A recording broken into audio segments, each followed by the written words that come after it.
शौर्य प्रदीप पाटील इयत्ता 10वीत शिकणारा 16 वर्षांचा मुलगा. या शौर्य बाळानं 8 दिवसांपूर्वी चालत्या मेट्रो पुढे उडी मारून स्वतःची जीवनयात्रा संपवली. कारण होतं त्याच्या शाळेतील 1-2 नव्हे तर तब्बल 4 शिक्षिकांनी त्याचा वारंवार केलेला अपमान. या शिक्षिका त्याला घालून पाडून बोलायच्या, त्याच्या वर्गमित्रांसमोर त्याचा अपमान करायच्या. एवढंच नाही तर त्याला धक्काबुक्कीसुद्धा करण्यात आली.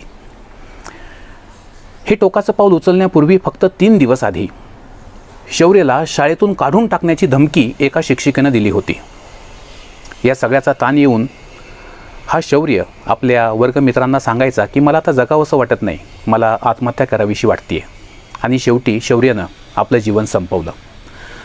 मेट्रो स्थानकामध्ये मेट्रो पुढे उडी मारून त्यानं आत्महत्या केली. आणि त्याच्या बॅगमध्ये 1-1.5 पानांची चिठ्ठी होती. त्या चिठ्ठीमध्ये त्याने हे सगळं सविस्तर लिहून ठेवलं आहे की कोणी कोणत्या शिक्षिकेनं त्याला कशा प्रकारे त्रास दिला.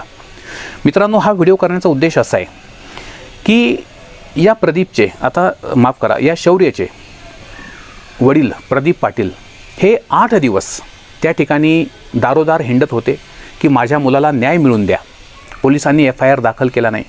कारण ही जी शाळा आहे सेंट कोलंबस स्कूल, दिल्लीतील लुटन्समधली एक अतिशय प्रतिष्ठित अशा प्रकारची ही शाळा आहे. या शाळेमध्ये शाहरुख खान, राहुल गांधी, संजय गांधी, माजी सरन्यायाधीश धनंजय चंद्रचूड या सगळ्यांचं शिक्षण झालेलं आहे. मोठी शाळा आहे. आणि या शाळेच्या त्या शिक्षकांविरुद्ध 4 शिक्षक आहेत, त्यांच्याविरुद्ध कोणतीही कारवाई नाही, कोणतीही FIR नाही. एवढंच नाही तर त्या शाळेनं या शौर्य बाळासाठी एक शोकसभा किंवा ज्याला आपण म्हणतो की श्रद्धांजलीसुद्धा वाहिली नाही. इतकी असंवेदनशीलता या शाळेनं दाखवली.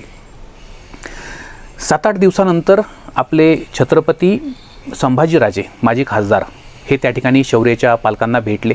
सोबतच रामदासजी आठवले, सामाजिक कल्याण राज्यमंत्री आहेत रामदासजी आठवले, त्यांनीसुद्धा भेट घेतली.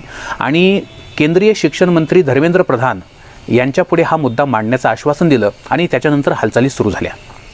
त्यापूर्वी या मुलाचे जे वडील आहेत, आता ते मूळचे सांगलीचे आहेत. सांगलीमध्ये खानापूर तालुका आहे, तिथल्या ढवळेश्वर गावचे ते रहिवासी आहेत आणि व्यवसायानिमित्त दिल्लीला स्थायिक आहेत. त्यांचा सोन्या चांदीचा गलईचा व्यवसाय आहे. तर या प्रदीपजींनी आता दिल्लीमध्ये निदर्शनं झाली या विद्यार्थ्याला न्याय मिळावा यासाठी, तरी देखील शाळेवर कोणताही परिणाम झाला नाही. शाळेचे प्राचार्य प्रसारमाध्यमांना कोणतीही माहिती देत नव्हते, कोणताही संपर्क त्यांचा होत नव्हता. मित्रांनो, गंभीर गोष्ट अशी आहे की RT मध्ये 2 कलम आहेत. RT मधलं कलम 17 असं सांगतं कोणत्याही विद्यार्थ्याला शारीरिक मानसिक इजा करता येत नाही. शिक्षक त्याला घालून पडून बोलू शकत नाही, त्याला शारीरिक इजा करू शकत नाही. जर तसं केलं तर त्या शिक्षकांवरती शिस्तभंगात्मक कारवाई होऊ शकते.